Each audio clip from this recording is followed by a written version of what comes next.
there was a, there was a variety of different reasons why I brought this process in sooner. Normally, I would have told you guys at the end of a session, hey, bring your scripts, but I'm just checking everybody's got their manual or their scripts nearby. Cool, cool. So I'm going to go to the slideshow and we will get started. Tonight, what we're going to cover is two different topics, same, but different. Parts integration, and then we're going to go into the hierarchy of ideas. So tonight what we'll do is I'll go over a process called parts integration, and then I will do a demo with Shell, and then you guys will all be paired up, yay, to coach one another. So parts integration, if you want it within your manuals, page 54.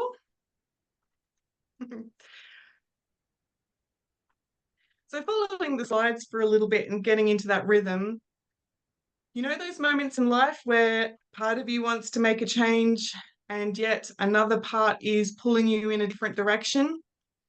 You think about your past and any time that you've been through a stressful situation, being pulled in two different directions is going to absolutely drive up your stress no matter what. And when your stress is at that higher levels, that's when you're going to start feeling stuck, frustrated, and all the things. So this is where parts integration comes in to be able to come back and give both of those parts a voice so that you can come into alignment within what feels good for you. So again, you know me, I've gone 2 steps ahead, but again, thinking back to a time when you were stressed, thinking back to what those two parts were wanting. This particular process is good when it's like part of me wants to start my own business, yet another part of me wants to stay safe in my current job. Part of me wants to raise my price, yet another part doesn't want to. Part of me wants to do social media, another part doesn't. Simple things, maybe not. Part of me wants to host Christmas, yet another part of me doesn't. It's when we're being pulled in two different directions that this process is really amazing in what it does. So if you think about it, when there's the two parts pulling you in two different directions, again, this is going to cause somebody to have that sense of overwhelm, trigger, being reactive, and really difficult, again, moving forward. So the intention with this process, again, is to put some attention onto both parts. And that way the client can come back to a whole, and therefore they're making a decision about their path, about their future from that congruent space where they're feeling empowered to move forward. So by definition, when clients want to come back to their authentic self, if you've ever heard clients within their goals say, yeah, I need to come back to my authentic self, they're pretty much telling you that there's all of these different parts that are pulling them in different directions to come back into that whole, coming back into that alignment. Quick note, this is not for external decision making. So this isn't, should I take this job? Shouldn't I? You know, should I buy a puppy? Shouldn't I? This is really for that internal conflict. Again, there's a part of them this and a part of them that. If the difference between those two scenarios is that a part of them is playing out part-time, a part of them in this now moment is being pulled in two different directions, compared to the stress of not believing in themselves, there's a doubt, it's a different process. So I just want you to keep in mind that this particular process is for people who've got this momentary inner conflict versus the belief that they can't do it. So again, that's a different process. So of course, you can hear in my language that anytime you hear your client say, yeah, oh gosh, Claire, there's a part of me that wants to move forward, the fact that they're using a part should signal to you that this is the script that you're going to grab hold of. I haven't gone over deliberately all of the other bits and pieces you do before a session. This is how NLP training works. We give you different pieces of the puzzle and then we show you how to put it together. But when you're in that inquiry stage within a coaching session and you hear the client say, part of me, You're like, awesome. I already got the process. This is for you, Manny. Part of me wants to open my spiritual gifts and intuition, and yet there's a something back. So before I go any further forward, is there any questions about what this process is for, how we're going to use it? Any other questions there? So before I go too far forward, when you were thinking about this session coming up, knowing that you were going to be paired with, was it easy for you? And, take yourselves off mute, people we haven't heard from this evening, like, did you go easy finding like, yep, this is what I want to work on tonight, or still kind of thinking about it, waiting to take on somebody else's suggestion? I kind of made a list. In my scenario of coaching that I obviously tonight, yeah. That's what I done. Anyone want to practice coaching? Grab hold of Sarah. She's got a to-do list. This is awesome. How'd you go, Erin? Like, have you got a part of me this, part of me that?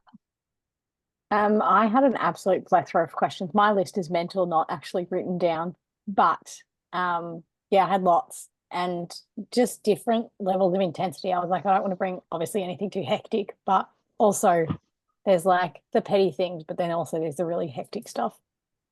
Do you mind kind of sharing, and we don't have to go too much into your privacy, but like, do you want to share a couple of the examples on that list? So for me, one of them was around whether it was worth buying a new car or not from a different, like, just like normal stuff, right? And then another one was changing my living situation, right through to completely changing professionally what I'm doing. It's like there's a few. And I'm just being cheeky, is this so not NLP, but like I'm just pulling a card and this is like part of me this, part of me that. So yeah, you need more info on the car before you go ahead with that one. But anyway. Yeah. Okay. Yeah, so with that, those different examples, the this particular process, what will happen, and you'll see it soon, is that instead of being pulled in two different directions, what will happen is you'll come away from the process feeling more aligned with what feels right for you. So the truth is that this process won't specifically give you what to do, but it will come from a much higher level of consciousness within the decision making. It'll be like, yeah, no, I like, this is almost like knowing what your values are and sort of like, yeah, the momentum's now moving forward. So what you're talking about, Erin, with like the whole should I move living situations and then all of that, there would be a variety of other processes I would use to support that. But this is definitely the the a really good place to start so that you're congruent with then the consequence of that decision, right? Yeah. Thank you Yeah, for absolutely. thank you for speaking up on that one. Is there anyone else? I'm a bit curious, Courtney. How did you go with the part of me this and part of me that? But I also had a few.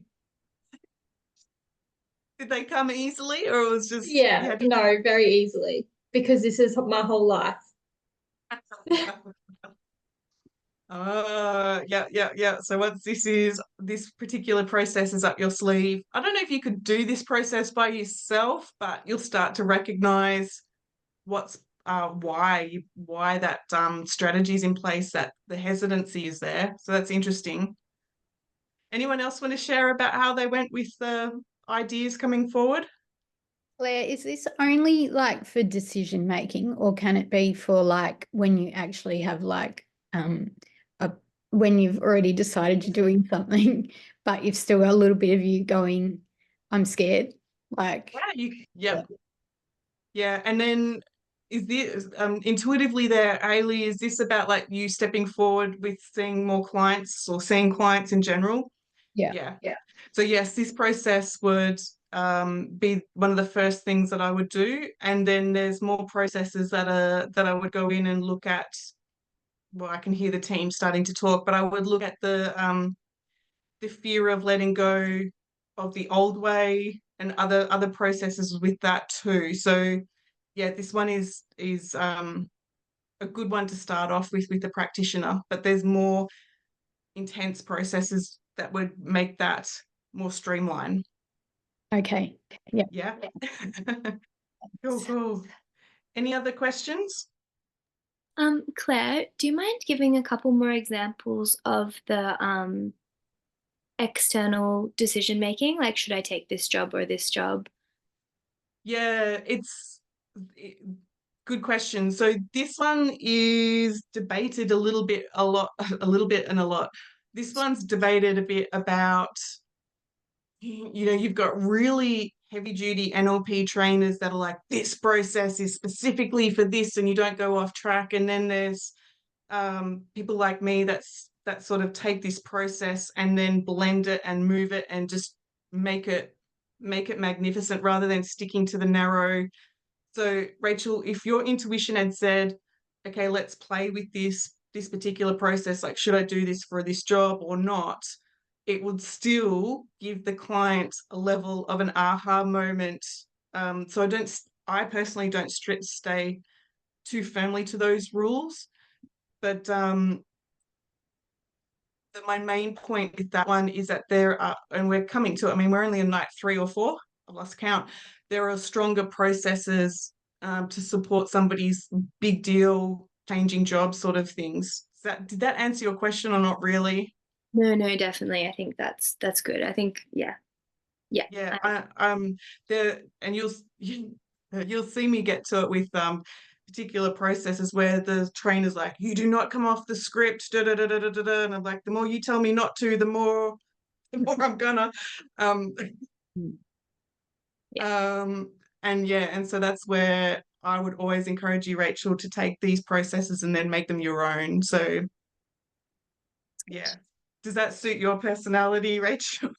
Yeah, no, I think it's like it's got to be individual for the person, so it's like whatever you feel is going to help them at the time. I like that. I think. Yeah, and this one's pretty powerful.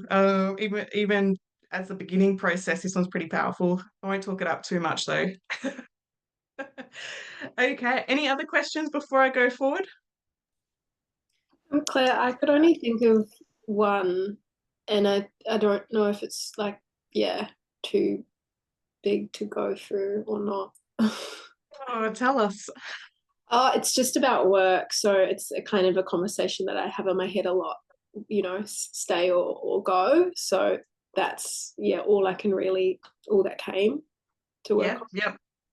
Yeah, well then I would invite you to play with it at least to see what kind of ripple effect you get. If it had been something like all I could come up with is should I leave my partner or not, I'd be like, that's a bit messy for a first-time coach to have that on their shoulders. But should I move jobs or I invite you to play with something like that.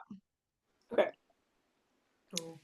Sorry, Claire, did you say it's not particularly effective to do on yourself? So for all of us that have the big list, and after this we might want to go and start ticking them off. It doesn't really work by asking yourself questions. Yeah, well, if you can practice it a little bit so it gets familiar, you can definitely do this by yourself. Only when it's familiar, only when you sort of know what you're looking for. Yeah. Thank you. Any other questions there? No? Okay. So what I'm going to do now is I'm going to go through so I'm going to go through the script with you. I'm going to be 100% transparent.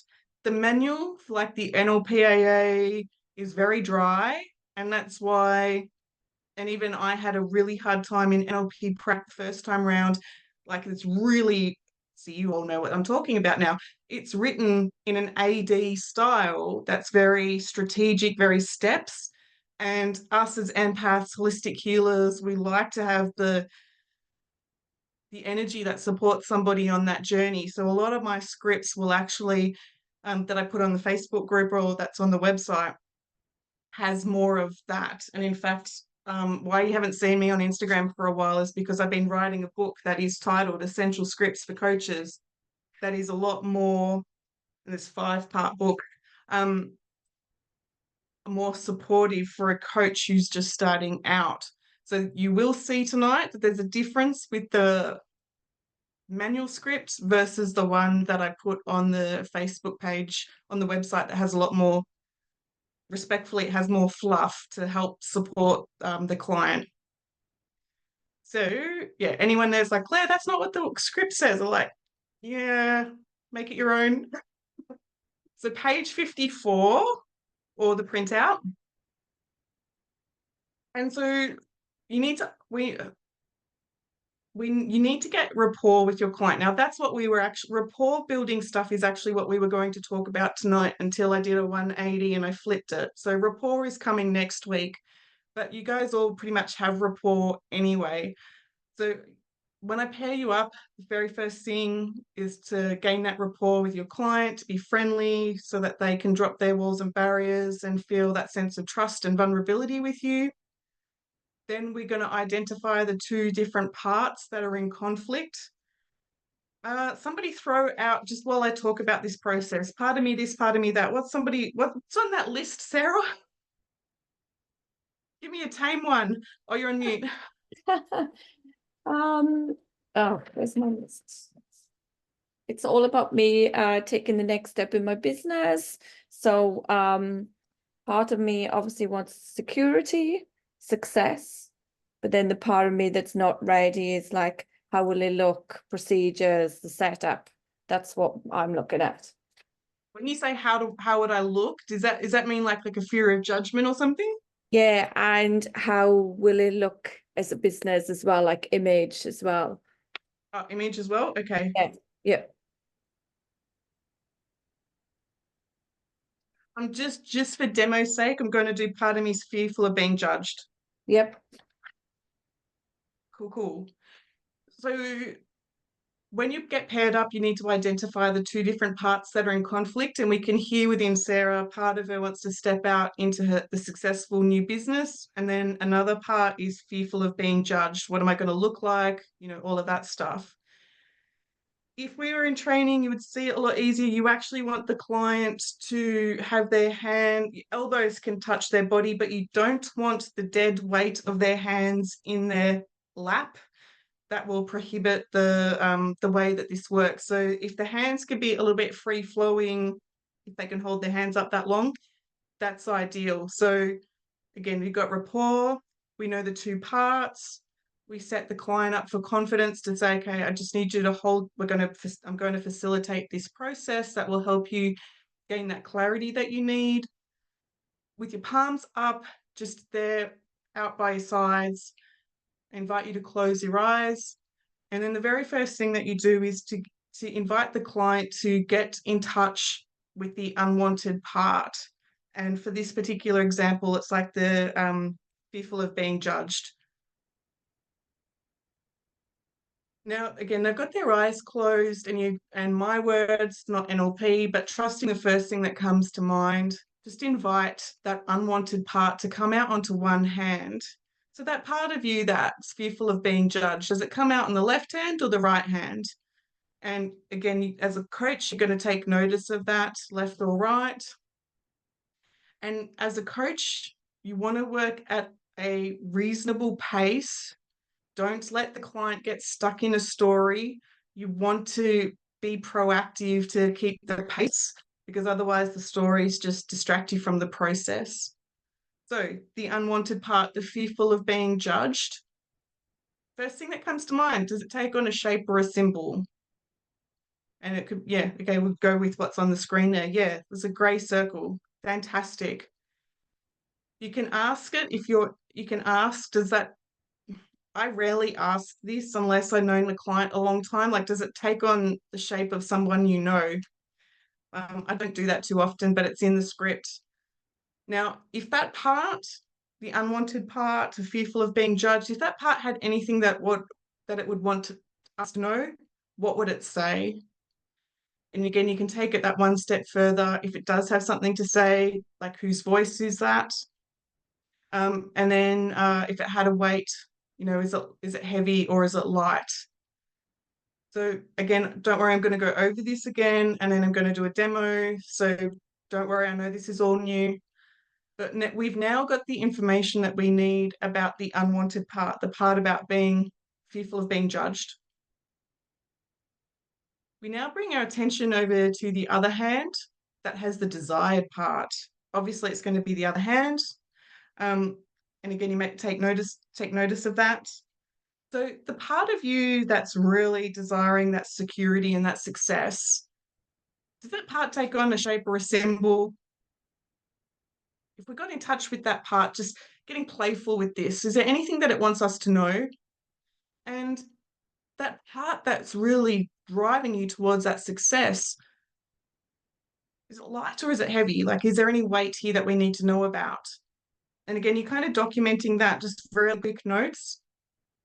And now we've got the visual representation, or we've got the representation of both parts playing out. Before I go on any further, is there any questions about that? No? Feel free to interrupt, by the way. Now, we've got both hands out.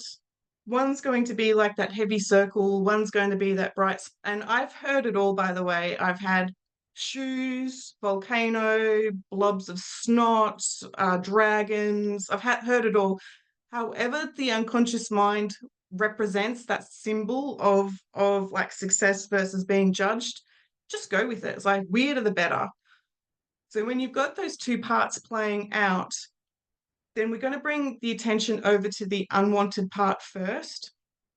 I'm going to talk to you about chunking the second half of the night, but chunking up means to go broad. So don't worry about that. I'll go into more detail about that. But you tell the client, okay, we're going to bring our attention over to this unwanted part, the part that's fearful about being judged. And I'm going to do this process. It's very repetitive. All I need is those short, sharp answers, the first thing that comes to mind, and then you go. So now you tell the client or ask the client, this particular part, what's its highest intention for being fearful of being judged? And the client will give you an answer.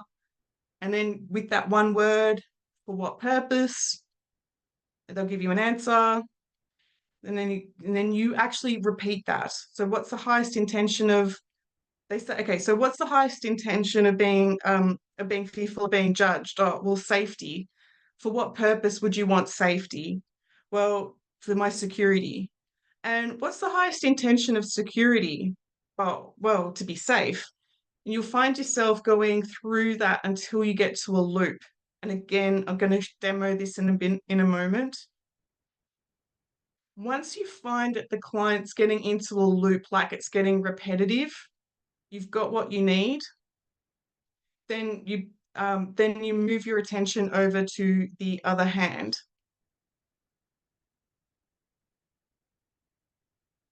There's a bit here for me to make sure that when you get to that loop, when you're noticing that particular part, its highest intention, its purpose, make sure it's for the client and not for the family. Make sure that they can associate and feel the things that it's for. So if you had said, so what's the purpose of not being judged? And they had said, yeah, so my family doesn't get antagonized. It's like, great, but that's not where you end. You need to come back. You need to finish it on a feeling. So again, I will demo that.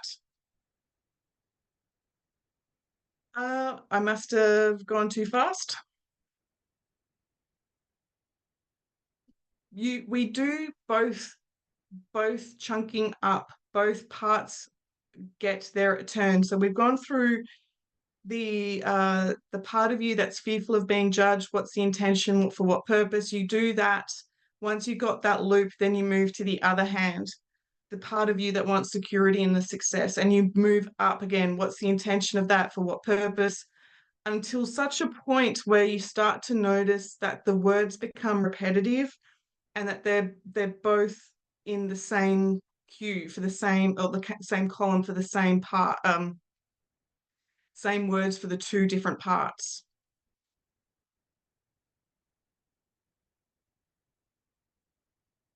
Now this is when the hands are away from their body, and you want to tell them, notice that both parts were once part of the whole, and they both share the same intention. I want you to notice that we're just going to invite those hands to start to come together. And as you allow your hands to come together, notice how they both share that same highest intention for safety, for freedom, for purpose. And just invite you to allow that integration to happen as we bring those parts together. I'm just curious, like, is there any new shape or symbol that these two parts now take on board now that they've come together? Is there a new shape or symbol? Might be a star, might be a heart. And then the next thing that you want to do is to get them to bring those hands up into their heart space. Their eyes will be closed, and it's the most profound, weird, body tingly, weird sensation when those parts come back in. The client will have most of them do. Not everybody has a sensory experience, but you'll notice that there's a shift that will occur, and you want to just reinforce that that's a good thing to allow to happen. And in fact, you can start to, as a coach, you can even invite any other parts of you that want to integrate. Now is the time to allow that to happen. The client will take a deep breath. And with their eyes open or closed, it doesn't matter, but this is when we future pace. So now think about a time in the future where previously you were hesitant or, holding yourself back from putting yourself out there with your business. And notice, how does the body respond differently now? And the client will start to connect in and start to manifest. It's like, oh, wow, isn't that interesting? I actually feel more certain in myself to say yes, to open those doors, to put myself out there. We just want that shift in confidence. We don't need it to be full blown. We just need that first step moving forward for that client to like, okay, wow, I know what I want, and they can back themselves up with that. Look at me. That was me in my demo in the Tad James classroom, and I was really, really skeptic of this process. But anyway, poor Brad.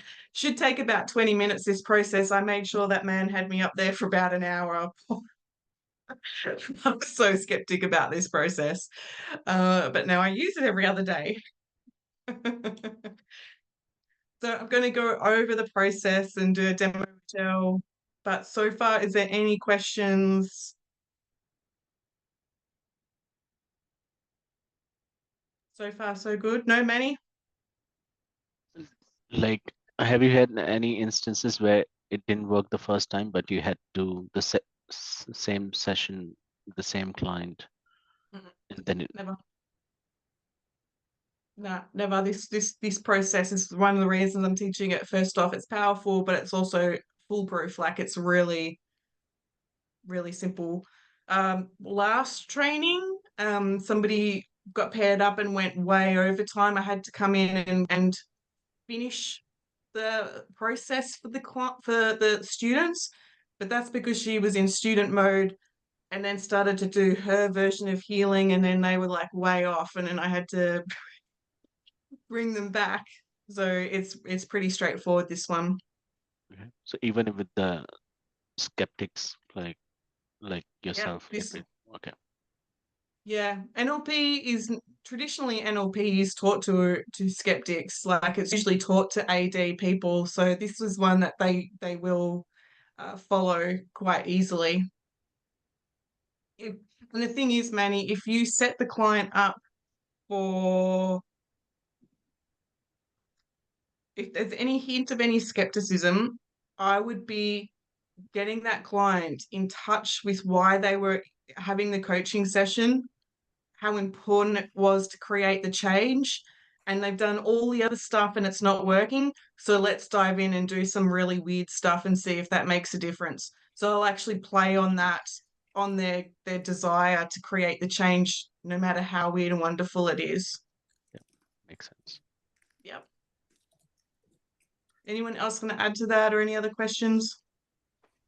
That feedback loop feels confusing. I'm like excited to kind of see that play out, but do clients get confused at why they're kind of answering the same question, or they're just not really aware of the following the loop?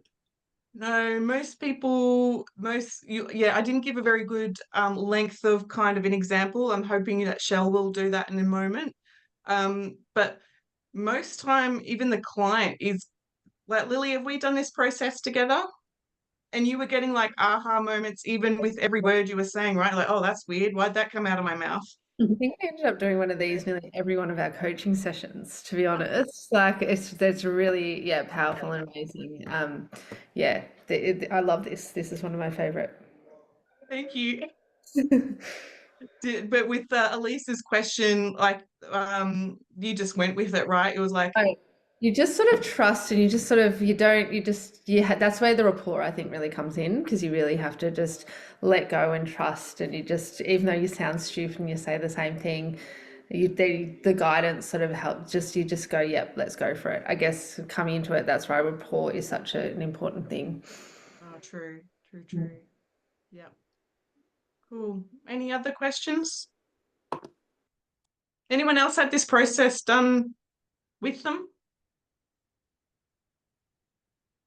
No? Done to you? No, I'm teasing. I'm so excited. Everyone's gonna love it. It's so good. Yay!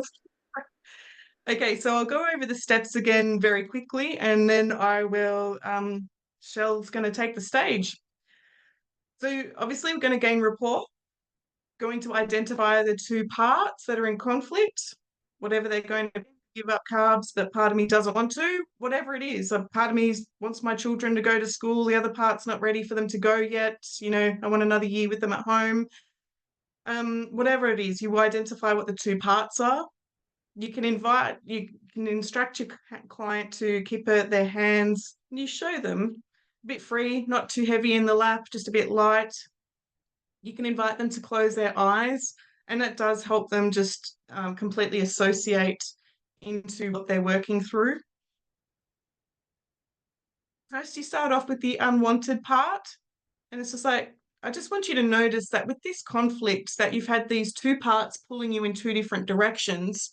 And what we're going to do is we're just going to have the unwanted part come out onto the hand, that part that had the problem. And you wouldn't say the unwanted part, you'd actually say the client's words to come out onto a hand. All I need is short, sharp answers. Weird, the better. That part that's fearful of being judged, does it take on a shape or a symbol? I then would say, if that part had something it wanted to say, what would it want us to know? And is that part heavy or light? Those are really my go-to. The other stuff, whose voice is it? I only go into it if, like, as Lily said, if we've done it a few times and I want more detail. They're really the three main ones. Then we're going to bring our attention over to the other hand. And we're going to ask that the desired part come out onto the other hand. Does it take on a shape or a symbol?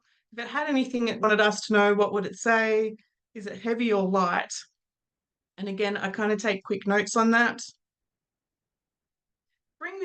Bring your attention over to the left hand that had the fearful part about being judged. Notice that it was a heavy circle. Notice the weight. And I'm really curious, you know, for what purpose would you have this fear of being judged? You can start on either one, doesn't matter. And they'll give you an answer, and you just jot down the answer.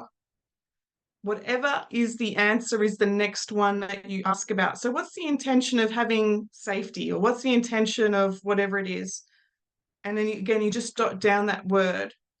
You will start to notice that whether you go 10 times or 20 times throughout this process, you'll start to notice that the words become the same. The client has reached their capacity at that unconscious level. Like, yeah, this is actually what that's actually what that part of me is for. Its main part is for my safety. And so once you've got that, it's like, great. Now I want to bring your attention over to the wanted part, And, you know, for security, for what purpose would you want security or success or whatever it is? And then again, they'll give you the word, and then you keep going. So what's the intention of that? For what purpose? You'll notice again that they'll get to a capacity where they don't have any other words left. Like, yeah, it really is for safety or freedom. And it's like, great, because you can start to see that both parts have the same purpose and intention.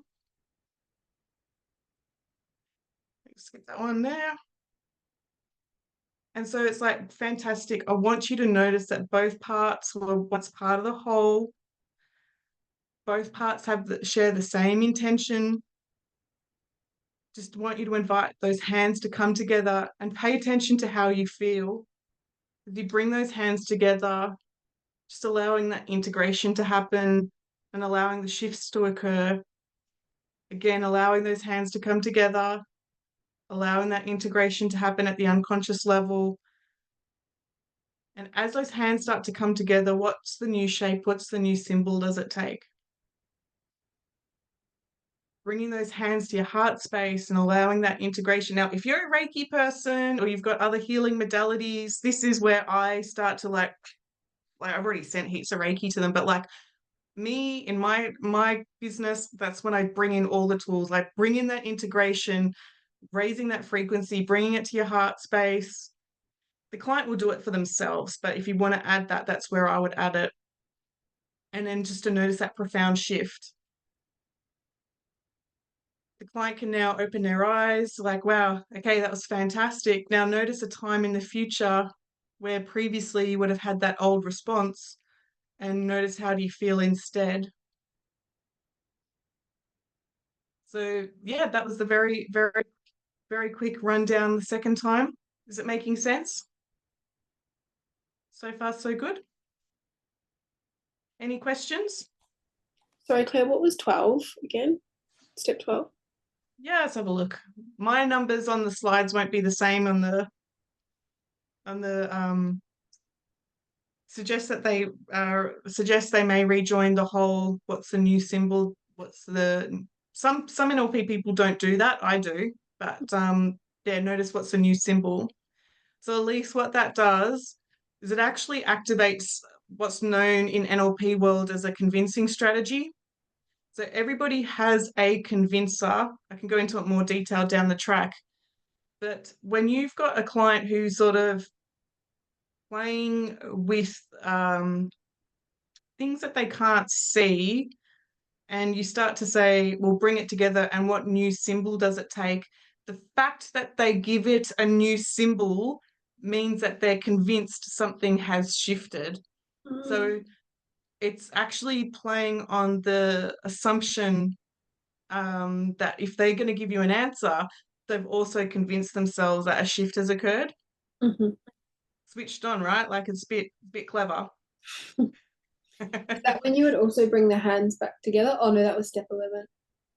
Yeah, so no, yeah, just at any of the, do you know what happens, Elise? Sometimes, I'll just take this off, sometimes a client's already, like, you're already like, oh, bring the hands together, and that's like, it's already done. Like, they're like, oh, no. And some people you actually have to, and they'll hold it. And if you're in person with them, you can gently, if you've got permission to touch their hands and just like, so some people will like, I'm Superwoman, and then other people will be like, yep. Cool. Yeah. Okay. Any other questions? All right, Shell, it's time to play. Now just work out how to just have you on the screen. No, I just lost you. I should know this by now. Pin. There we go. Hey, Shell. Hello. So today what we're going to do is I'm going to take you through a beautiful process to allow this internal conflict that we recently spoke about to come into that sense of alignment so that you can easily move forward on your journey. But I'm curious, knowing that today's session was coming up, what's the challenge that you want to focus on today? It's around my a vision in stepping forward and going into business. That's exciting. Yeah. And so with this vision, I'm curious then, like the vision's there, obviously. So how is the vision a problem for you? Like what's holding you back? I guess a part of me is afraid of potentially upsetting others. Yeah. Yeah, fair call. Yeah. Because, like, just to give more context, I run someone else's business. Yeah. Oops. It's interesting when you spoke about that, like even the camera went foggy. It's sort of like, oh, Foggy vision, it vision. went crystal clear, and then it was just like, oh, I'm isn't that blindsided. interesting? And so from what I'm hearing, then there's on one hand you've got the vision of your business, and then on another hand there's this piece about what would you say, like not up, like the unwanted part, upsetting others, or fearful of confrontation, or fearful of letting people down, or the judge, like what's the unwanted part? It's all of them, actually. But yeah, fear of letting people down, and fear of conflict or confrontation. Okay. For the demonstration's sake, which one feels heavier? Confrontation or letting people down? Confrontation. Yeah, okay. And team, I'm just writing that down because I want to make sure I use the client's words, not mine. I'm curious, Shell, what will the future be like when you do have your own business, your own vision? You know, you've got that vision. I'm curious, what will that be like for you to have that?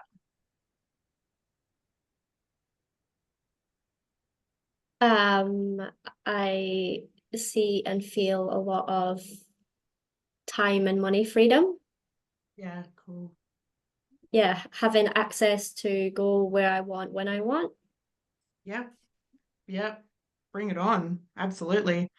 And again, team, noticing Shelley's eyes went down into kinesthetic when it was like the fear of confrontation, and then the vision, like her eyes just allow herself to really tap into something that's pretty spectacular. Shell, I'm curious, how will you know when you've got your own business, your own vision? What will you see, hear, feel?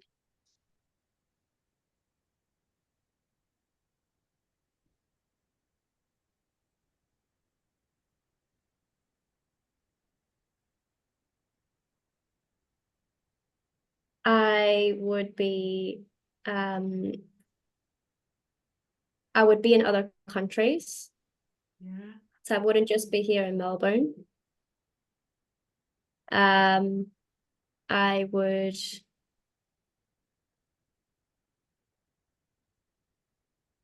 I feel like a sense of accomplishment and success, authenticity. And what was the other question you asked me? No, that's perfect. So, you know, when you'll know when you've got the business within that vision, when you're in other countries, there's that sense of accomplishment and achievement and authenticity. It's like, yeah, Yeah, like some sense of like movement, that I'm not sure. just attached to one location. Yeah. Woohoo. And your whole body's like off the chair, like, let's go. Leaning forward. Yay, that's fantastic. So what I want to do today is go through a process with you, because I don't know if you've noticed here within what you're saying, there's one part of you that's really tapped into the vision, and then another part of you that's keeping you quite stuck. And it really is like we've got those two parts on separate hands. What I want you to do is just to have your hands out so that they're not heavy in your lap, but they're just kind of, yeah, palms up to, yeah. And Shell, what I want you to do, trusting the first thing that comes to mind, is I just want you to invite that unwanted part, that fearful of confrontation, to come out onto one hand. First thing that comes to mind, which hand does it want to go on? Left. Yep, perfect. And again, I'm just writing that down, everybody. That part that's that fearful of confrontation, does it take on a shape or a symbol?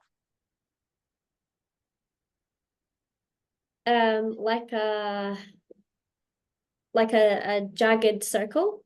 Yeah. And I'm curious, is there any color attached to that jagged circle? Black. Pretty hit. Okay. Any weight to it then? It's hollow, but it still is quite weighty. Yeah. I invite you to close your eyes, Shell, and trusting the first thing that comes to mind. If that part had anything it wanted us to know, what would it say? If that part had. If that part had something it wanted us to know, what would it say? Fear just keeps coming up. Cool. Okay. So what I'm going to do is I'm going to go through a really repetitive process, and all I need is the very first thing that comes to mind. Weirder the better. And I'm just going to go through this again quite repetitively until we move over to, oh, I've jumped ahead there, team. I've missed the other, right? Who's going to call me out on that? So knowing that we've got that part on the left hand, Shell, I want to bring your attention over to the right hand.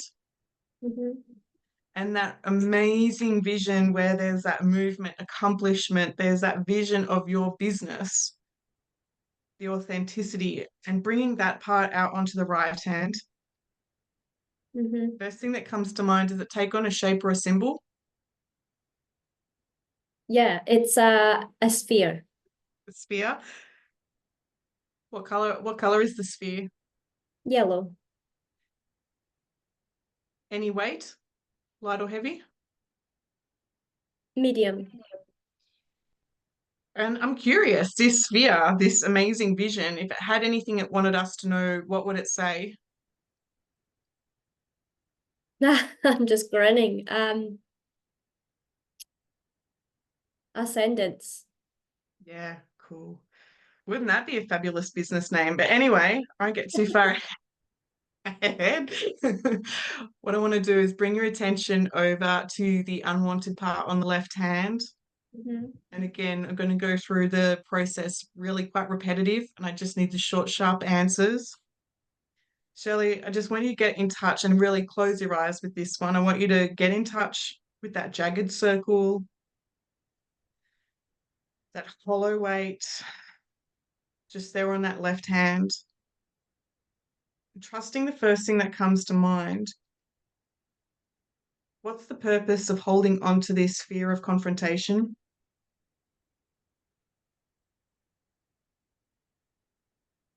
Protecting relationships and reputation. Yeah.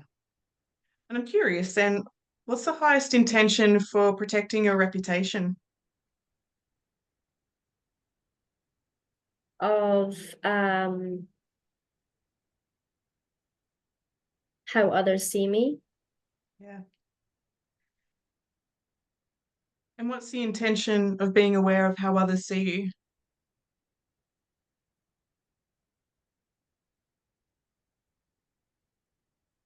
To protect my flow of building my business. Yeah, okay. For what purpose would you build your business?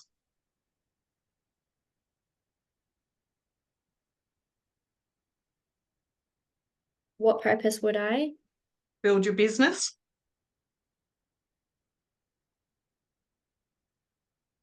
So I can build clientele, so I can build success. What intention would you build a clientele?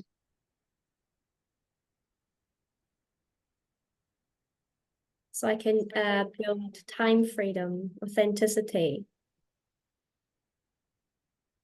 I'm curious, what's important about time freedom and authenticity?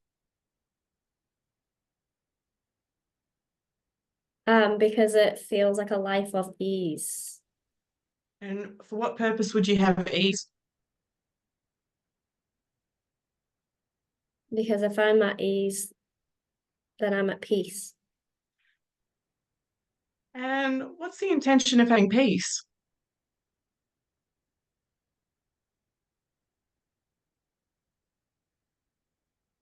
And I feel an alignment. What's the purpose of being aligned? Being aligned is being authentic. Ah, what's important about being authentic?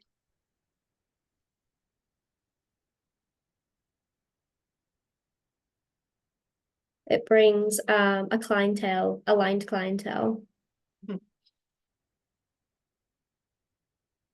For what purpose would you have a clientele?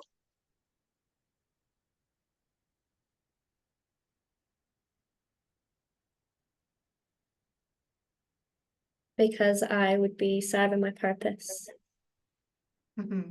What's the purpose of you doing your purpose?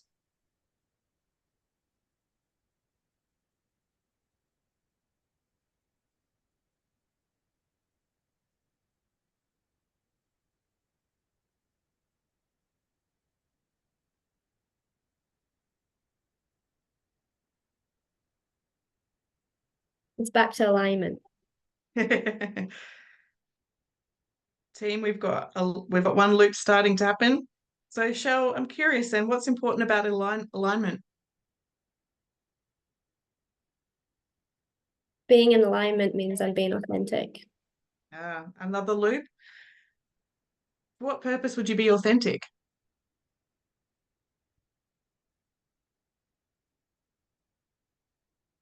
Authentic connections. Okay. Authentic connections. What's the intention of having authentic connections? Authentic connections brings me ease. Okay. For what purpose would you have ease? With ease, I have flow. Okay. What's important about being in flow?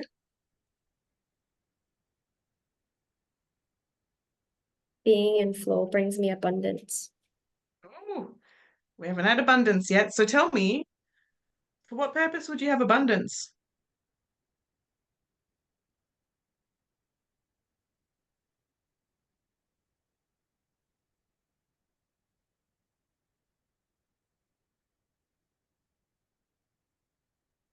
To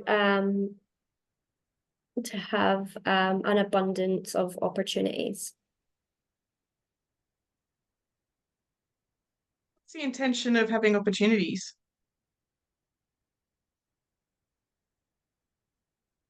Opportunities brings me aligned connections.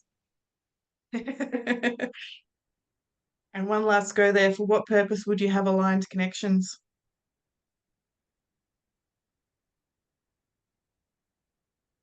Aligned connections make me feel like I'm living my purpose. Oh, that's an awesome one to finish off on. With your eyes still closed, I want you to bring your attention over to that right hand. And there's that really, like the momentum, the authentic movement, that grinning, ascending, yellow, yummy business that's sitting there, that vision. And Shell, tell me, what's the purpose of having this vision?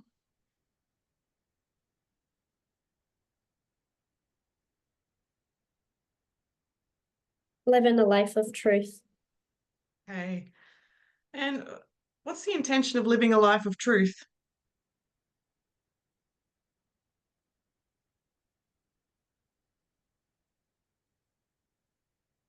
I feel connected to myself on a soul level. Yeah. What's important about being connected to you on a soul level? It allows other soul connections to come through. And what's the purpose of having these soul connections? Soul connections bring a feeling of alignment. What's important about alignment?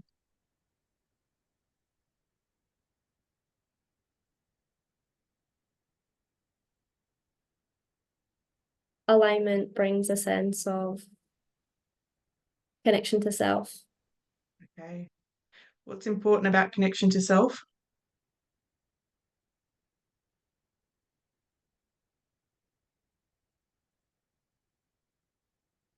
Self-acceptance. Okay. And for what purpose would you have self-acceptance?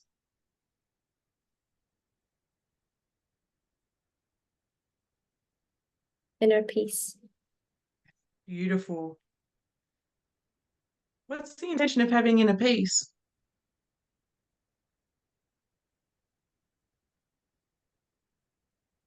Flow. What's important about flow?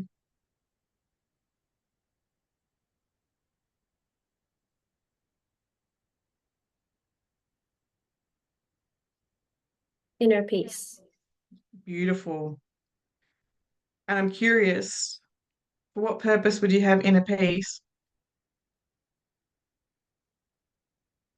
Connection to self on a soul level. What's the purpose of being connected on a soul level?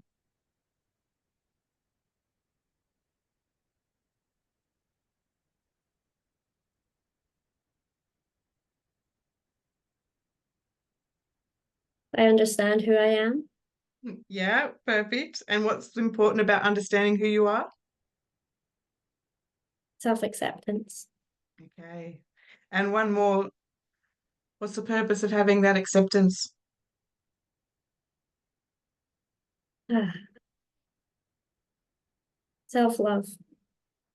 Self-love, beautiful.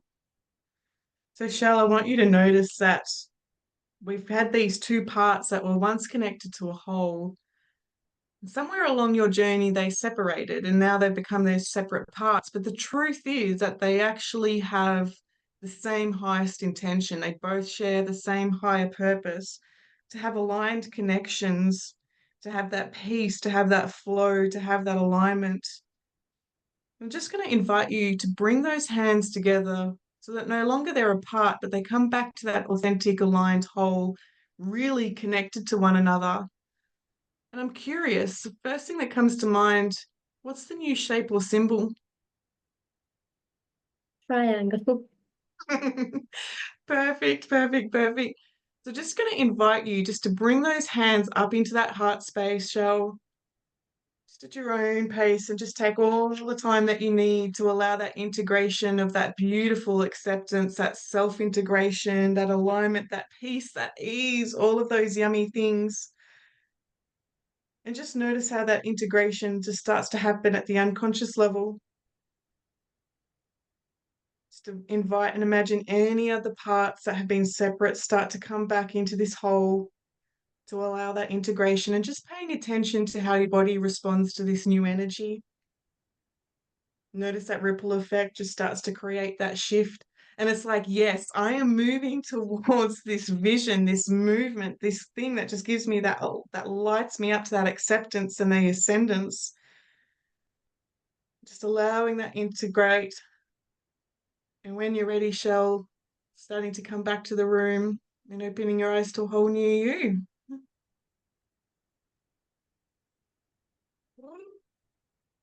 Ah, thank you. Oh, we've got one more important part. So I'm curious, Shell, if you connect into the future, and where previously you may have been wondering about this vision, I want you to imagine stepping into that vision. And how do you feel instead?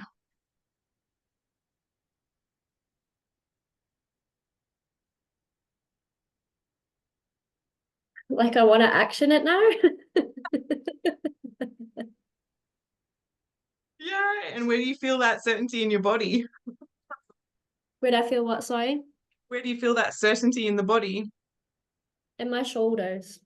Yeah, it's interesting because they were like up here when we started, and like, And my hands as well, like when we started, my hands were like this.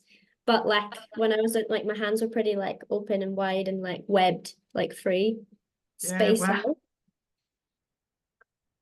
Yay. Well, Shell, just take a pocket of time to let that integrate. And going back to the rest of the group, anyone want to share their observations, ahas, or any questions? Yeah, Lily. Could unmute myself. With the looping, you don't have to loop everything. Like, sort of, is it? No. So so you can't really see my notes, they're ghastly anyway, but alignment came up, with Shell, third one in, came up into alignment. I could have maybe finished it there, but I like to be thorough, so alignment was on both columns. Peace ended up being on both columns. That's when I had enough to finish, but I kept going because I wanted to. Flow was in both columns. So you're trying to find them from both, from the unwanted and wanted. Yep. Yeah, and you'll just see a pattern start to emerge. But if there's one or two Yeah. you miss, it doesn't really matter. But if you have majority, yep. No, well, it doesn't need to be the majority. It just needs to be like two or three that are a repetitive value for the client that motivates them, that they can feel, that lights them up. Okay, great. Thank you. Anyone got any other questions? Not so much a question, Claire, but more an observation. What I loved, like I was probably quite skeptical about how this was going to play out. And but I loved how the unwanted shifted to a positive state. Like it became a positive in opposed to sitting, it actually moved quite quickly from a negative to a positive state.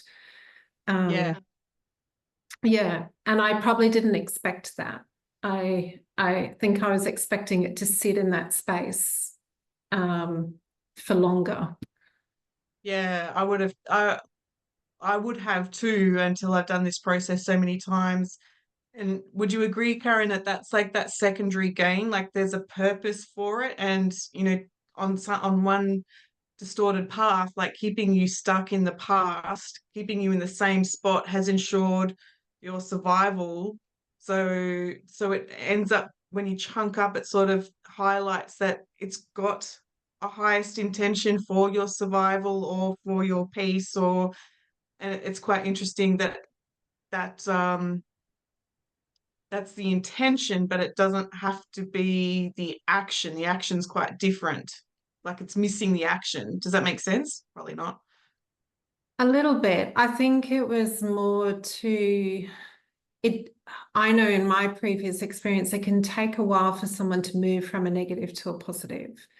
And even though you are all very clever in your way of questioning or trying to work with people, but I love that this doesn't allow conversation as such, that I like that it actually is short and I guess in some ways quite quick and responsive to what's coming at the forefront of the mind first, in opposed to having time to have conversation and build on it. Because the conversation's now different, right? With Shell, the conversations now, let's talk about the future, instead of talking about unpacking a lot of the problems. Yeah. So no, it was good to watch because I just didn't know how that was going to all work. I was sitting here very quiet going, okay, what is this going to look like? Yeah, and in my sessions, I like to do breakthrough sessions as often as possible. So I will do this as well as 3 or 4 other processes. Whereas I do know some coaches will go in, have a chat, they'll do this, and then that will be enough for the day. So it depends. So some coaches may use this like on the 3rd session, whereas I'm pretty forthcoming. I'm pretty confident in what I do. I'm going to do this the first time I meet someone to build on that conversation. Yeah, as you said, not talking too much about the problems, like let's talk about what we're creating. Yeah. Which I like. Yeah. No, it was good. Thank you. It was good to watch. Any other questions?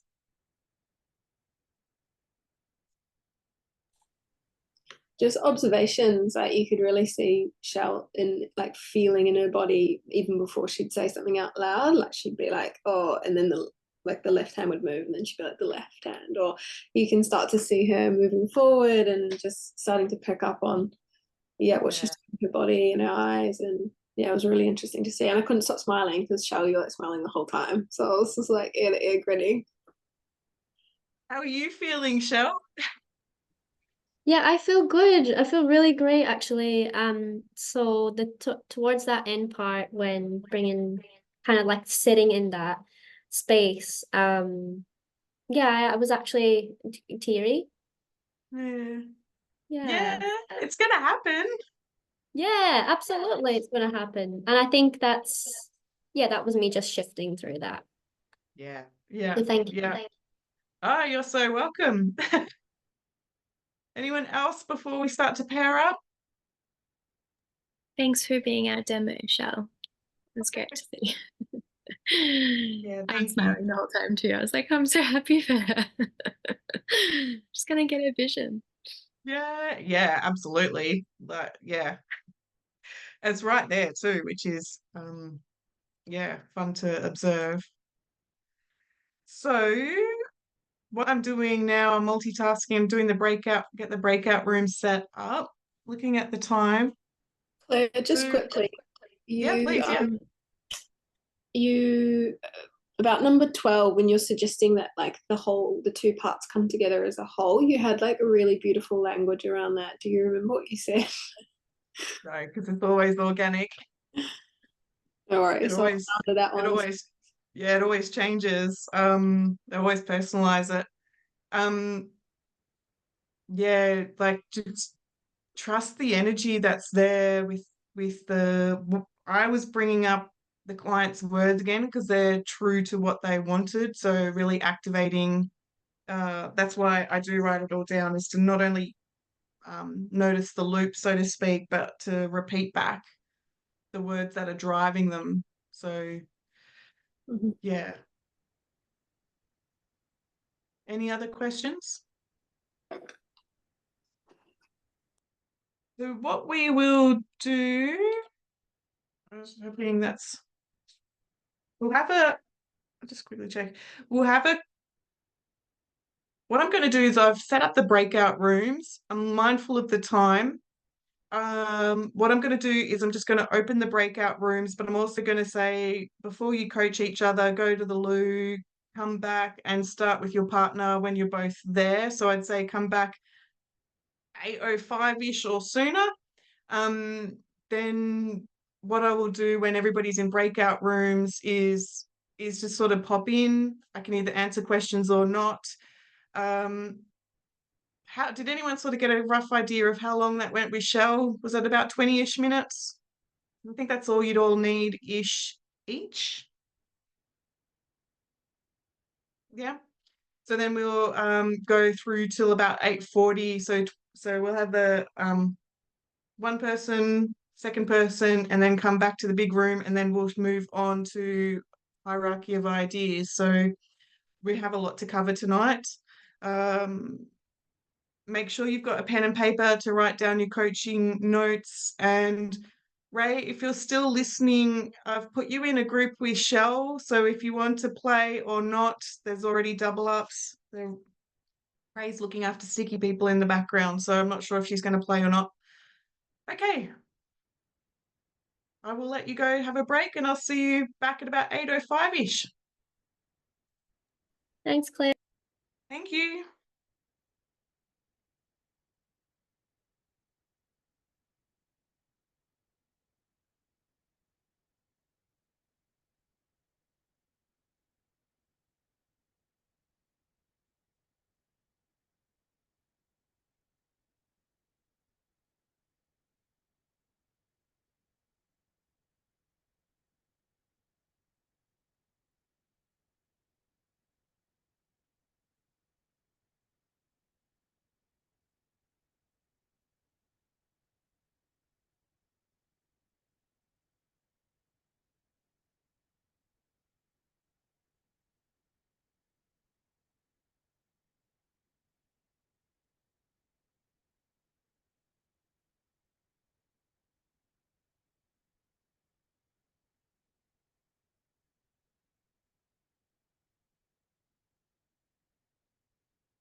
So what would you say? Oh,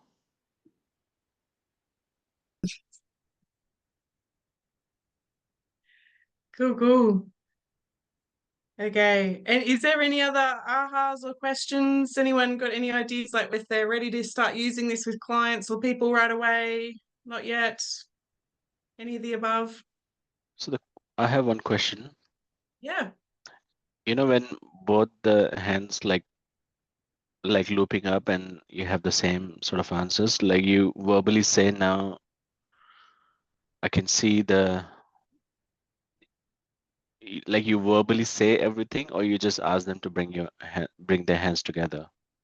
You can ask them to bring their hands together. It will still work, but the more in NLP world, the more embedded commands that you give to the client, so more hints, the more suggestions that you give, especially when they're in that healing space, that it's time to come into that alignment, time to come back into that authentic self. The more that you can give them those messages, the better the outcome will be. It's strange because when people sort of hear that, it's like they give themselves permission to really let the integration happen. So yeah, if you have, So say yeah, those verbal commands like, now I can see the parts are integrating, and bring your yeah, hands together, and things like that. Okay. yeah, and it's a lot easier and gentler when it's one-on-one instead of the demo. Normally I would be a lot more invested in the energy with Shelley when I was doing that demo, but I was also mindful that everyone was watching, so I was, yeah, feeling a bit torn between, if only anyone knows parts integration, they might be able to help me. But yeah, get invested in the experience with the client. Any other questions?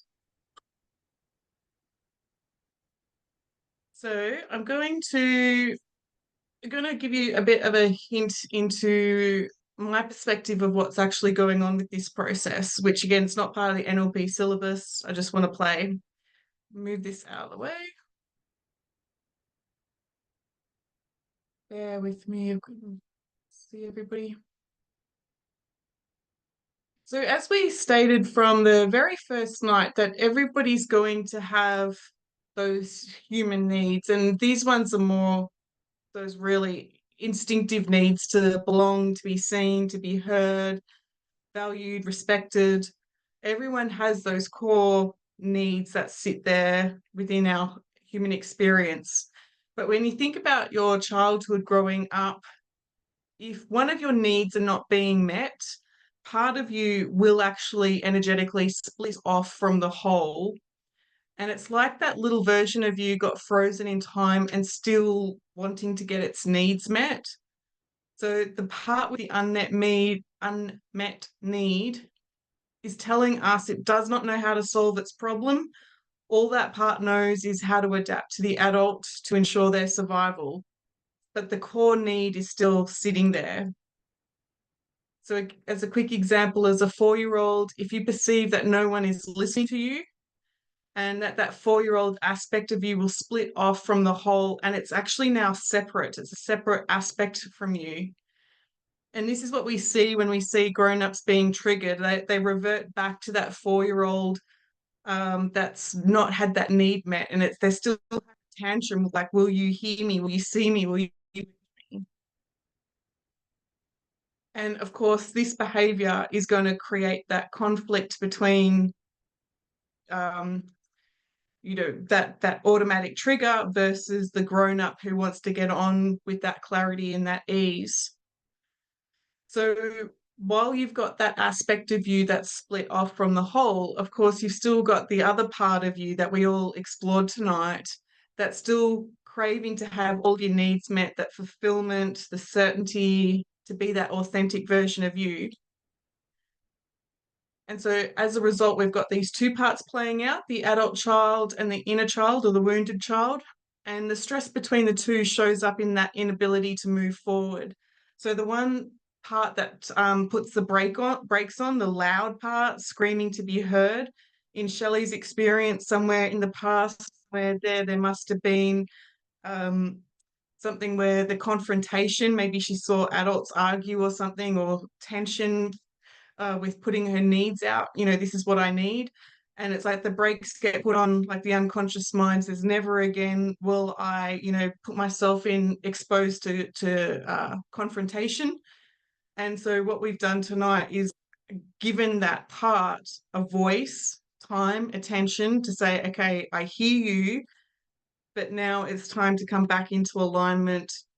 And of course, you can do a lot more work within the inner child. But from my perspective, this is how this process is working. And I know this to be true because other processes that you do to go and speak to the younger version of you, going back to the root cause, it'll now shift and adjust. So I find that quite fascinating. I've just put an example here. Part of me wants to complete my kinesiology case studies in Perth, and another part's fearful of being judged. So we've got the adult version saying, yeah, I want to get on with my passion, my purpose, and yet there's still like that 6-year-old being bullied in the playground. I'm fearful of being judged, so I'm going to just not move. This is probably not for practitioners, it's more masters, but it's important to know that the parts that are connected to the unconscious mind, each part has a purpose. As we sort of said, when you check in with the parts, even the unwanted part has a purpose, like I'm not being heard or there's an unmet need here. And it wouldn't be a part if it was actually part of the alignment. So it is serving a function until you put your time and attention on it to come back to that whole. Anyway, going down the deep end with that one. Where's the stop share? Does that sort of make sense with what's just happened with that process? It's gone down the deep track there, but like when you think about what you've just resolved tonight, that unwanted part, can you sort of see that any of those limiting behaviors could have stemmed back to childhoody kind of stuff? Yeah. And it's like done in 20 minutes. Like fabulous. Cool. Now I know that it's getting late and I've introduced a process, but I'm also mindful that we are going to get way behind if I don't pick up the pace. So what I want to do is take you through the hierarchy of ideas. I won't necessarily pair anybody up to experience this, but if you can bear with me, I'm going to take you through a chunk of information that will carry us throughout the rest of the training. So go and hang out with Manny and his sugar and let's get through this. So if you've got your manual and you want it, it's page 51, hierarchy of ideas. And this particular model is all about, again, improving your communication. I feel like I've got spirit sort of touching the back of my head if I look like I'm... Anyway, I'm hanging out with Manny in his haunted house. So the hierarchy of ideas is about exploring an NLP model that enables you to choose your words and to be able to direct the conversation to a win-win. So what we're going to quickly look at is a model that reduces conflict, which is quite ironic when we've just gone through parts integration with fear of confrontation.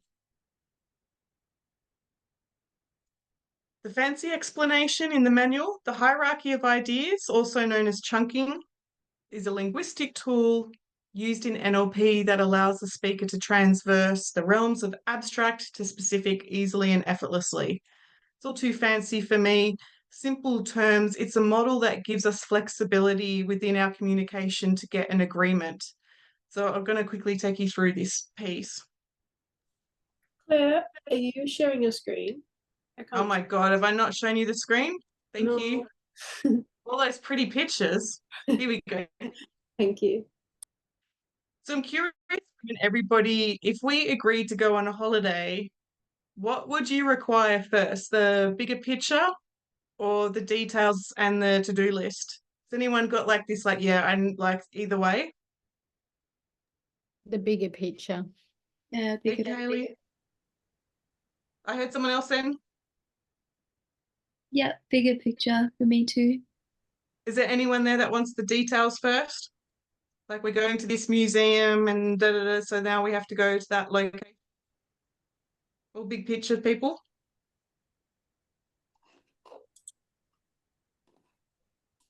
When we're looking at the bigger picture, we're looking at the overall purpose and the intention, which is exactly what we did tonight. What's the purpose? What's the intention?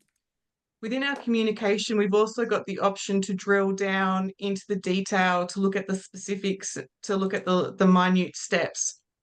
It's interesting, and between now and next week, I encourage you to listen into the people that you live with. Do the people that you live with need the bigger picture first in conversation, or do they need the details first? Because my husband is very different. He likes the details, the systems, and then he'll tell me what the heck we're talking about.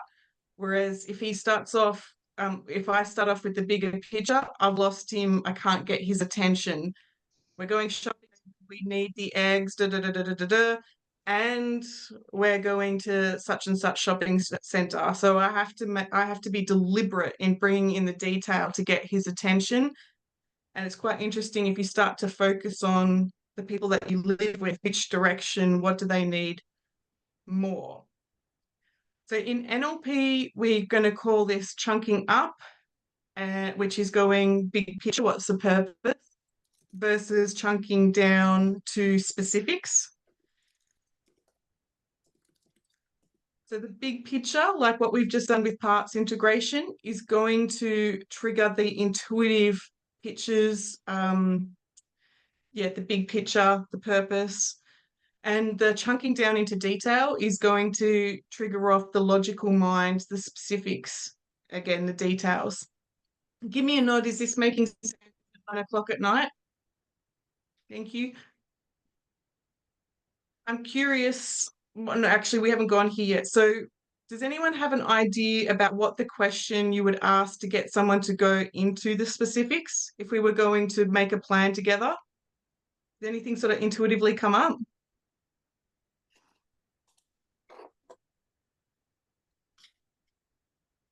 All good, especially at 9 o'clock at night.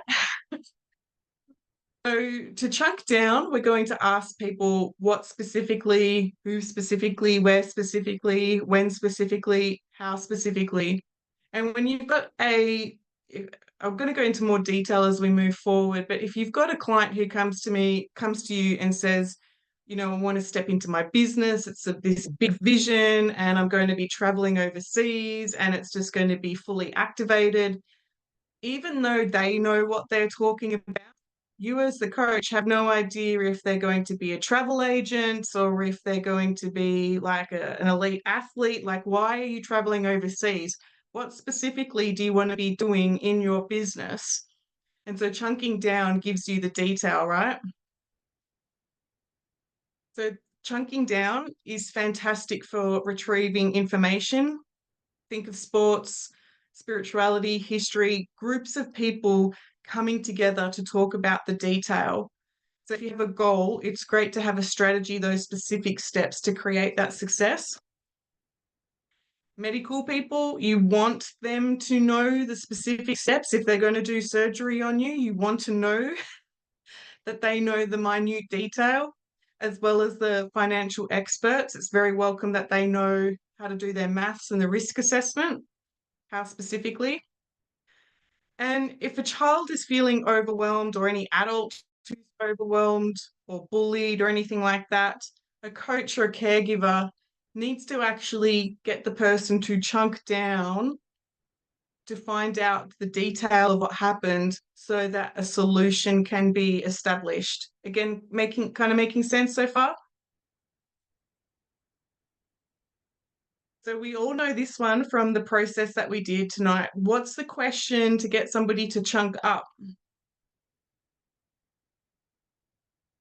What's your purpose? What's your intention? What's the intention? For what intention? Thank you, Lily. Yeah, what's the purpose of that? And then what's important to you about that? You may have heard me say that in the demo, Michelle. This gives chunking up, gives you ideas that are agreeable. So think about it when you're watching the news. Typically, politicians, influencers, they are definitely going to chunk up go vague, go bigger picture, freedom, authenticity, big picture words, because that way they ensure a larger following.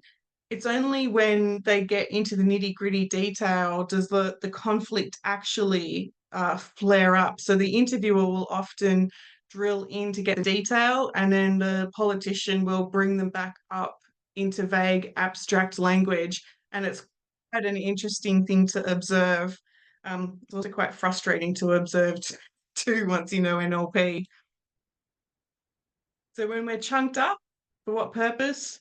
We're going to create more options, more choices, making it easier to create the success in a group, rather than narrowing down to that single focus, that single point of view. So again, chunking up creates that inclusivity, the common understanding for the group. And when would this be useful? If kids are arguing, nitpicking, stuck in the detail, then parents or teachers need to be able to chunk up to the intention of why it's important to play together, to be part of the group, to be able to come up to a solution. Whereas, oh no, that's a bit later. So in the assessment is going to be a question there saying something about chunking. So how to chunk up and chunk down works well to communicate an agreement. This linguistic pattern will bypass the resistance out of conflict. So again, chunking up. If a separated couple is driving up their stress, the solicitor bills, arguing over the detail of settlement, they actually need someone to chunk up to the greater purpose of separating to get their freedom back. When you think about situations and scenarios you've all been, can you get a sense of when you've really got caught into the nitty-gritty and the detail and how it just gets you absolutely nowhere? Like, can you think about moments like that? Those people that argue to justify, to be always right? Karen's nodding. Well, the chunking up and the chunking down model tells us that when you chunk up for agreement, this is where you can start to negotiate and communicate so both parties are on the same page. So if we were arguing and nitpicking over, I have no idea, has anyone got any recent arguments, nitpicking?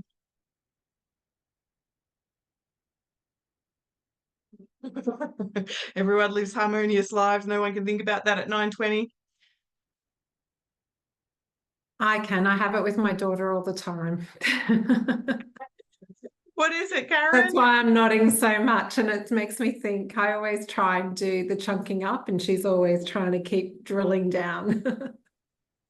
Is there a situation that you two sort of bicker with? Oh, yes. At the moment, we've just had one about she wants a chest of drawers in her room to replace her desk. Yeah. She's 21, nearly 22. Yeah. My daughter's nearly 20. I've got not quite 21 yet, but and so Karen, you're finding yourself chunking up to like how to make the room look good, how to be functional, and she's chunking down into this is unfair. She doesn't get a say in the house. Yeah. Yeah. Anyone else relate to that? Yeah. So the idea with chunking up and down, especially with your communication, if you're in business with anybody, is to chunk up to say, like, we can both agree that it's really important that we deliver high standards for our clients, right? Especially in this business, our reputation, it's so important. And it's like we've chunked up. And then if you can strategically do it, they're now agreeing, so we're both on both page, and then you can start to chunk down to say, well, for the purpose of making sure our clients are happy, for the success of our business, then I need to prioritize my time and I need to be doing this detail thing. Wouldn't you agree that it's good for the business when our clients are happy? You get a sense of what I'm doing there with the language? Yeah.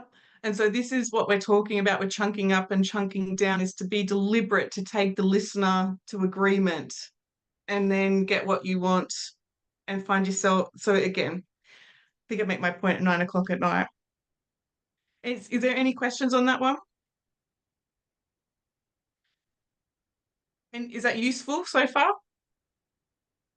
Yeah. I'll finish this little bit and then we'll wrap things up. Yeah, so if a couple are in relationship coaching to repair their relationship, then the coach actually needs to give them specific ideas on what they can do, different tasking that they can do to build that connection back up. So from that previous slide, you can see if they're in problems, you chunk up. And if you're working towards something that's important to both of you, then that's when you can move down into the detail. So again, the big picture, what's the purpose of that?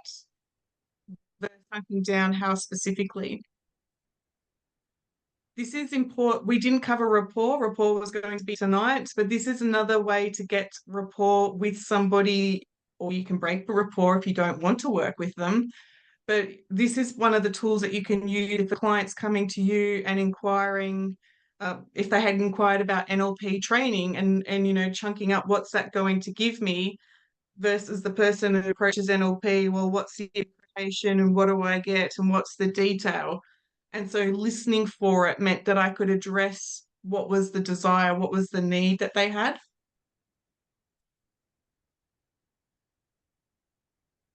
So I did this quick example. Two people can be focused on one challenge or goal, such as focusing on the vision of their business, yet feeling stuck and in disagreement.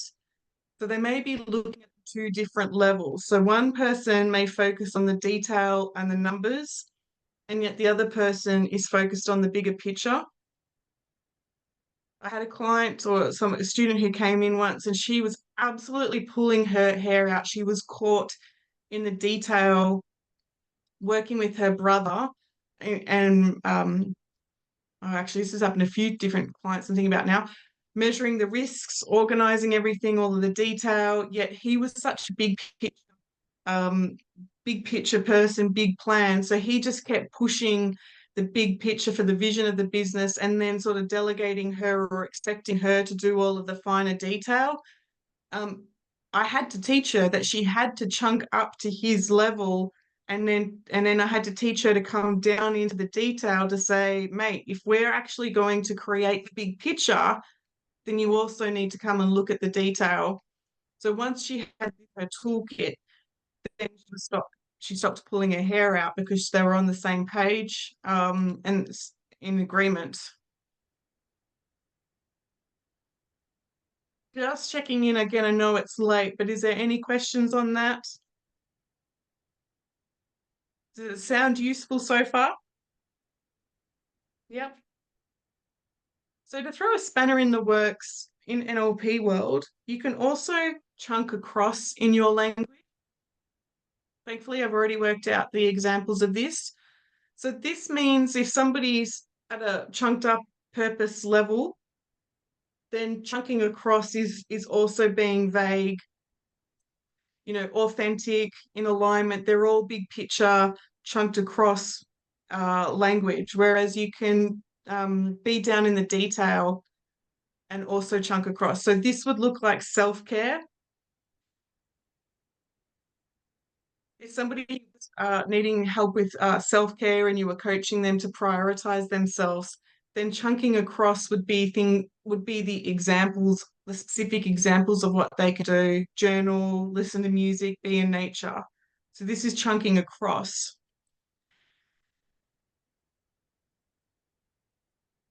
So I'm curious from everybody, if someone is stressed and overwhelmed with way too much going on, where do you think they are on that chunking scale? Are they chunked up or chunked down? Chunked down. Chunked down? Yeah. So they're thinking about way too many details, getting completely flooded with the to-do list. If you know anybody like this, then one of the ways to get somebody out of that anxious, overwhelmed state is to chunk what's the bigger picture that you're trying to. And only then, once their nervous system has calmed down, do you chunk back down into the steps, the sequential steps that need to be taken care of. So even in your own day-to-day world, if you're finding yourself doing overwhelm, then what am I doing this for? What's the big picture?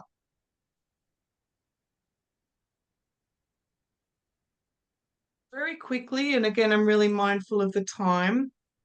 There's a whole process that we do, about 5-ish minutes, where to give you an experience of chunking up, chunking down. So if we had started off with I need a drink, and you can see that there in the middle, chunking down, what specifically, what's an example of a drink? And of course we can have water, what's specific water, iced water, mineral water, hot water. Can you get a sense then that we're chunking down into the detail? And then of course chunking up with the drink, for what purpose? For energy, for life. You can chunk right up and going into more of that trance abstract thinking. Just another quick example there of chunking across, giving more possibilities. I won't go into that this late at night. But yeah, in most trainings when it's not this late, when we've, I would say, let's play with this so that we get a real feel for this one, because it carries through the rest of the training. Does anyone have a very quick topic, whether it's animals, cars, chocolate bars? Anybody want to throw out a very quick, easy topic?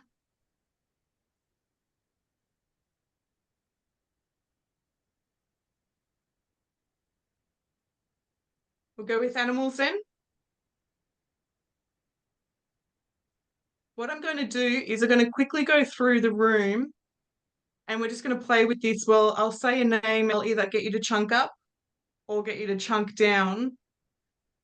So, Elise, what's an example of an animal? Cheetah. And Erin, for what purpose, or what did the cheetah give? What's the cheetah give us in this world?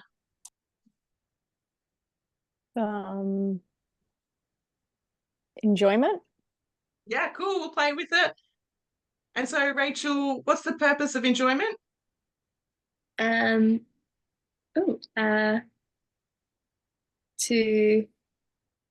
bring lightness. Yeah. And so, Sarah, what's an example of lightness?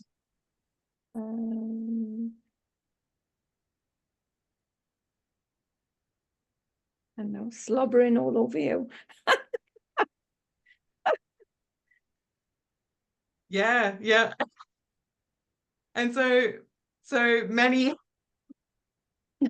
what's another example of lightness just in general? Happiness. Yeah, yeah. And so, Karen, when specifically are we happy? In moments. Yeah. So, Nicole, for what purpose would we happy? To experience joy. And so, Courtney, what does joy give us?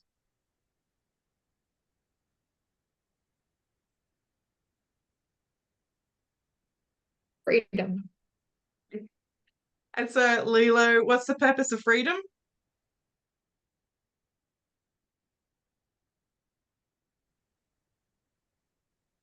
The purpose of freedom, an experience. Yeah. Cool. And so, Haley, what specifically is an experience?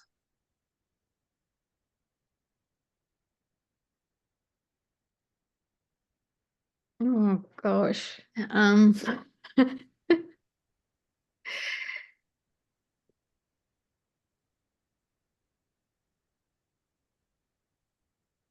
A like you wouldn't think this was so hard. Yeah. especially being put on the spot. We're like, hold on, where did the cheetah come from? It's I like, mean, no, it's like, we've where? chucked How up did and we we've end up chucked here? down. Mm. What's an example of an experience? Like an event. Yeah, Or- cool. Yeah. Yeah. So for what purpose would we hold an event? For enjoyment. Yeah. And so, Lily, what's an example of enjoyment? An example of enjoyment is something that makes us happy. Well done. Well done. You can see it again at 9 o'clock at night or 9:30, I should say. You guys did a really good job because I just put you on the spot. But we could have started off with cars. What's the purpose of cars, transportation, and then what specifically is transportation? Well, it could be a bus, it could be a train. We could have gone all over the place. And it's just a matter of being aware of being chunked up or being chunked down. Again, at this early stage, that's all we're really want you to be aware of at this time. Don't think there's any more slides after that one. Fingers crossed. We're not going to play that game tonight. Oh, is there any specific questions about hierarchy of ideas? No. For what purpose are we going to close this evening? To go to bed. To integrate. That's it. You watch out. Rachel's going to hang out at the bananas and integrate tomorrow. Tonight I'm going straight to bed. Cool. Well, Nicole, you're feeling like calm in your body. Do we need to do any process to ground you? No, I'm feeling calm. I'm feeling really I feel really lucky because I've had 2 processes done today. So thank you for checking in. And Nicole, you're feeling calm? I think so. I'm going to use my brick from my session to stay grounded.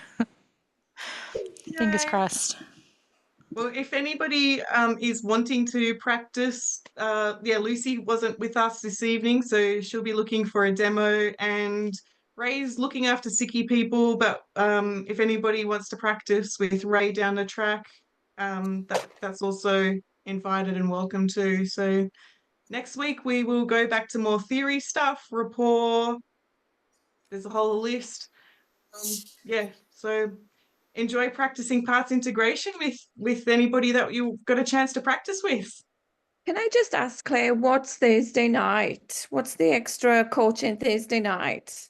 Oh, that's just because I'm being spontaneous. I often do this.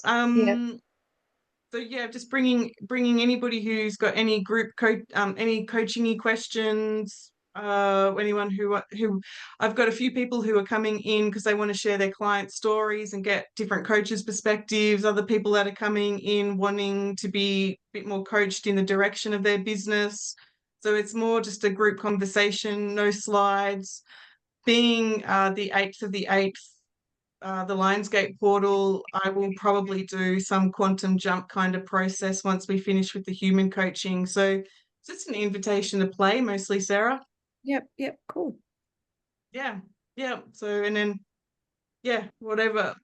It's the invitation to ask whatever questions that we don't cover in NLP. And so some masters people are coming in and other students. So it should be an interesting conversation.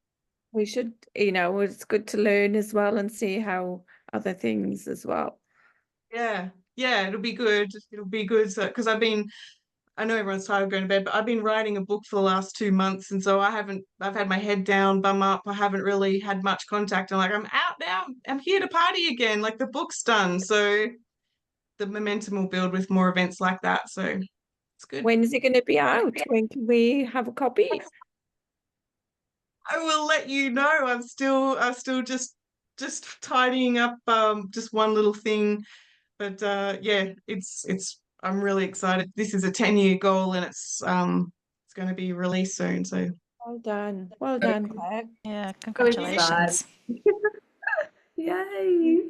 Yeah, can't wait to share it with everybody. So yeah, cool. And is it All the right. same? Is it the same code? And what time is Thursday night? Sorry. Yeah, 7 o'clock. 7 o'clock on the same. All of my Zoom links are always the same one. Oh, If you want okay, anyone right. who wants to come play. Yep. Again, bring whatever coaching question you have, whether it's client examples or business questions, or if you want to get ahead with your business. Yeah, I'm open to talking. And the beauty of it is that there's a lot of people there in that group that have really created established businesses. So like grab hold of their information too. It'll be good. Yep. All right. Thanks very much. All right. I'll talk to you all later. Thanks. Bye, Thanks, everyone. Good night. Right.